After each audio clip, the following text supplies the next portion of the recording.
મુદ્રા, પૃથ્વી મુદ્રા, શૂન્ય મુદ્રા અને એના માટે આજના ફેફસાને મજબૂત બનાવવા માટે પ્રાણ મુદ્રા ખૂબ લાભકારી છે. આ છેલ્લી બે આંગળીઓને અંગૂઠાના ટોપ પર લગાવી દઈએ તો એક પ્રાણ મુદ્રા, એનાથી જબરદસ્ત પ્રાણ શક્તિ વધે છે, ઊર્જા વધે છે, એનાથી ફેફસાઓ તમારા મજબૂત બને છે. તો શરૂઆત કરીશું ભસ્ત્રિકાથી.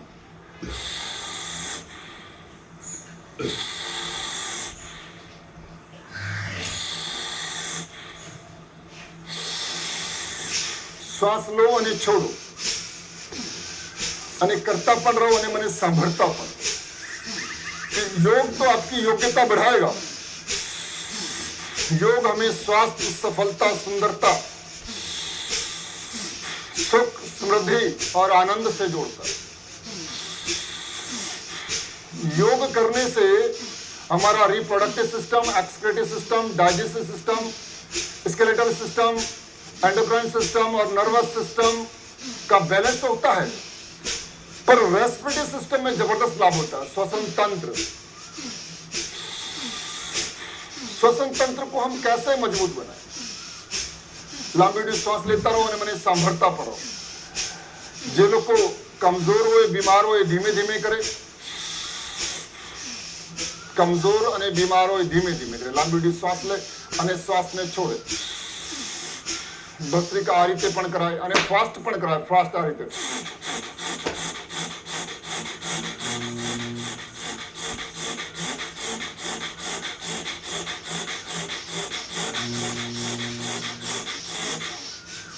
करता रहो અને મને સાંભળતા પડો.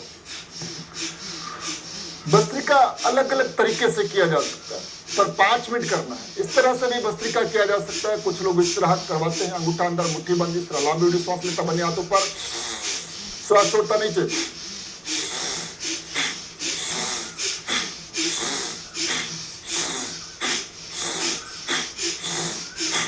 आंखें बंद, गर्दन.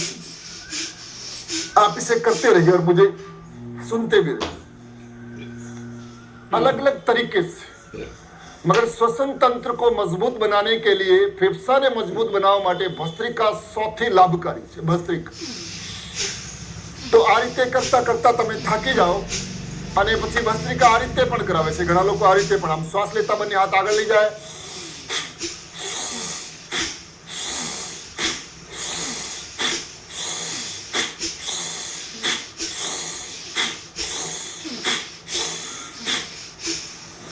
आप ऐसे करें कि आप ऐसे करें कि आप ऐसे करें, जैसे आपको ठीक लगता हो.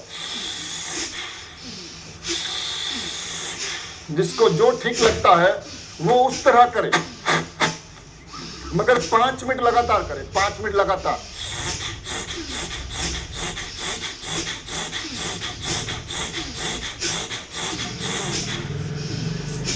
गर्दन सीधी, टट्टार બેસવાનું, મોઢું બંધ રાખવાનું, નાકથી શ્વાસ લેવાનું और मन में पॉजिटिव भाव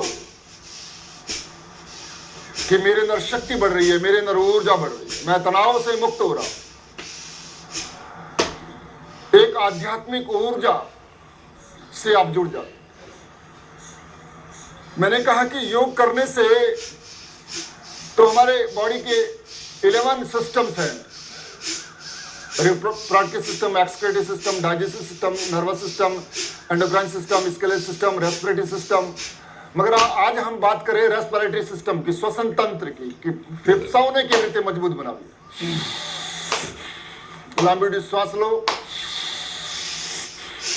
करता रहो અને મને સાંભળતા રહો. એનો કોઈ સાइड इफेक्ट नहीं. सबको लगातार करना है 5 मिनट. कोई बैठेगा नहीं, विराम नहीं, विश्राम नहीं. करता रहो અને મને સાંભળતા પણ રહો. तीव्र गति थी करता करता थाकी जाओ तो धीमी गति थी करो, અને ધીમી ગતિથી કરતા કરતા થાકી જાઓ તો तीव्र ગતિથી કરો. पर કરવાનું બધાને જ કરવાનું.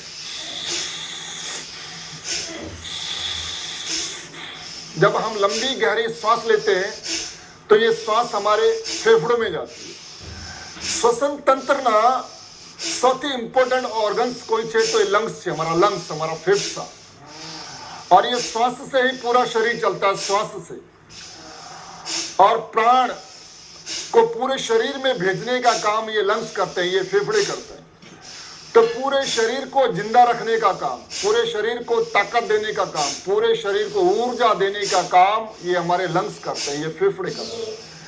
तो फेफड़ों को कैसे स्वस्थ बनाया जाए, ये बहुत जरूरी है। इस समय में जो पूरे देश और दुनिया में कोरोना की इस महामारी में सबसे ज्यादा जरूरी है स्वस्थ रखना अपने फेफड़ों को, अपने लंग्स को कैसे स्ट्रांग बनाए। कहते बीमारियों से बचे तो शरीर मजबूत होना चाहिए, अगर कोरोना से बचना है तो आपके लंग्स मजबूत होने चाहिए, फेफड़े मजबूत होने चाहिए। तो साइंस का नियम है, जहां गति है वहां शक्ति है, जहां गति नहीं वहां दुर्गति है। प्राणायाम में से इंटरनल एक्सरसाइज। आप किसी फिजियोथेरेपिस्ट के पास जाओगे, वो कहोगे मुझे गर्दन में दर्द है, वो कहेगा गर्दन घुमाओ। आप कहोगे मेरे कंधे में दर्द है, वो कहेगा कंधा घुमाओ। आप उस फिजियोथेरेपिस्ट से पूछोगे कि मुझे लंग्स की एक्सरसाइज बताओ, मैं लंग्स को कैसे मजबूत बनाऊं, तो वो कहेगा आउट ऑफ पोस्ट, मुझे पता नहीं है। वो आपको बताना है कि लंग्स को कैसे स्ट्रॉन्ग करना है, क्योंकि किसी भी चीज को स्ट्रॉन्ग करना है उसे गति देनी पड़ेगी, उसे व्यायाम देना पड़ेगा। सपोज मैं आपसे कहूं कि 100 बार रोज ऐसे करो तो आपकी ये भुजाएं मजबूत हो जाएगी। ऐसे ही आप अपने लंग्स को अगर मजबूत बनाना चाहते हो तो 100 बार सांस लो और 100 बार सांस को छोड़ो। लंबी गहरी सांस लो और सांस को छोड़िए, करता रहो और मैंने संभरता पढ़ रहा हूं। लगातार करना है आपको 5-7 मिनट, 10 मिनट भी कर सकते हैं, कोई साइड इफेक्ट नहीं, इसका कोई नुकसान नहीं। जितना ज्यादा करते जाओगे उतनी मस्ती आती जाएगी, उतना आनंद आता जाएगा, उतना सुख बढ़ता जाएगा। डू एंड अचीव, करो और पाओ। इसी वक्त आपको फील होगा कि दुनिया का सबसे ज्यादा सुख मुझे मिल रहा है। आपकी 1 करोड़ की लॉटरी भी लग जाए तो इतना सुख नहीं मिलता जितना सुख भस्त्रिका 5 मिनट करने से मिलता है। करता रहो, आंखों बंद करके, आंखें बंद, आंखें खुली ना रखें। अगर हम आंखें खुली रखते हैं ना तो जो एनर्जी ऊर्जा पैदा होती है वो आंखों के द्वारा बाहर निकल जाती है, इसलिए आंखों को बंद रख के करना चाहिए भस्त्रिका। तो सबसे ज्यादा जरूरी है लंग्स को स्ट्रॉन्ग करना। रेस्पिरेटरी सिस्टम के फेलियर की वजह से लाखों लोगों की मौत होती है। अगर आपके लंग्स कमजोर हैं तो आपको सर्दी, जुकाम, एलर्जी, अस्थमा, दमा जैसी बीमारियां होती है। तो इन बीमारियों से बचने का क्या इलाज है? इन बीमारियों से बचने का इलाज है कि आप भस्त्रिका कीजिए। अगर आप करते करते थक गए हैं तो फिर कुंभक के साथ कीजिए, आंतरिक कुंभक के साथ। लंबी उड़ी सांस लो, यानी सांस को अंदर होल्ड कर दो और रोक दो। जितनी देर आप रोक सकते हैं, अगर आप कोशिश करें मिनिमम 1 मिनट रोकने का और मैक्सिमम 2 मिनट से ज्यादा ना रोकें, और फिर श्वास को छोड़ दें। पर ध्यान रखें जो पॉजिटिव हैं कोरोना से वो लोग श्वास को होल्ड ना करें, जिन्हें अस्थमा की बीमारी है वो होल्ड ना करें, वो सिर्फ श्वास को लें और छोड़ें। और जो व्यक्ति स्वस्थ हैं वो आप श्वास को होल्ड करने का प्रयत्न करें। लंबी श्वास लो, आंतरिक कुंभक, श्वास को अंदर होल्ड कर दो। आप इस तरह करते रहिए और मुझे सुनते भी रहिए। और मास्क को हटा दीजिए। योग प्राणायाम करते समय मास्क नहीं लगा के रखना चाहिए। योग में पहले से ही सोशल डिस्टेंसिंग होता है। हमारे ऋषि मुनियों ने पहले से ही ये था कि आप दूर दूर बैठिए, डिस्टेंस बना के रखिए और लंबी गहरी सांस लेते हुए बाह्य कुंभक के साथ, आंतरिक कुंभक के साथ आप भस्त्रिका करते रहिए। धीमी गति से, तीव्र गति से करते रहिए और महसूस करते रहिए कि क्या आपको डिफरेंस हो रहा है। तो मैंने जैसे कहा कि अगर आपके फेफड़े कमजोर होंगे तो आपको सर्दी, जुकाम, एलर्जी, अस्थमा की बीमारी होगी, आपको ब्रोंकाइटिस होगा, आपको निमोनिया होगा। अब कोरोना के दौरान जब आपके फेफड़े कम काम करना शुरू कर देते हैं, ज्यादा डैमेज हो जाते हैं, फिर डॉक्टर बोलते हैं कि निमोनिया हो गया, ब्रोंकाइटिस हो गया और लंग्स कैंसर भी हो जाता है। ये सब कुछ लंग्स के कमजोर होने से होता है। और लंग्स में फाइब्रोसिस भी हो जाता है कि लंग्स हमारे हार्ड हो जाते हैं, फिर वो काम नहीं करते। तो स्टिफनेस आ जाता है लंग्स में, स्टिफनेस। तो लंग्स की फ्लेक्सिबिलिटी बढ़ाने के लिए क्या करें? फ्लेक्सिबिलिटी बढ़ाने के लिए हमें भस्त्रिका करना है।